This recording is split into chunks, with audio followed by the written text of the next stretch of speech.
प्रसंगानुसार जाऊ आपण, प्रत्येक प्रसंगानुसार का कोणत्या कोणत्या प्रसंगामध्ये आपण देवाची आठवण करतो. ज्या वेळेला बाळ जन्माला येतं तेवढ्या पुरता तेवढ्यात केशव घ्या, कोणी दामोदर द्या, तेवढ्या पुरता तेवढं. परंतु त्याच्या कानामध्ये जाऊन आत्याबाई काय म्हणते, कुर्र, रामकृष्ण हरी म्हणत नाही. आपण काय करतो, कुर करतो. आयुष्यभर ते बाळ आल्यानंतर कार कुरच करतं. ते रामकृष्ण हरी म्हणत. ते थोडं मोठं झालं का आपण त्याला शाळेत टाकतो. शाळेत गेल्यानंतर ते अभ्यासाच्या नादाला लागतं आणि भारताचा इतिहास सोडून कोण कुठं जन्माला कोण कुठं जाऊन उलटलं याच्या मागे लागतं. खरंय का खोटं आहे? कोण कुठे जन्माला आला आणि कोण कुठं आक्रमण केलं, साध्या भाषेत म्हणायचं तर जाऊ द्या, कोण कुठे जाऊन पडला, काय करायचं आपल्याला?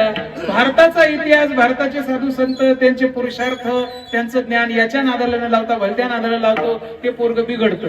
बरं, त्याला परत अध्यात्माकडे आणायचं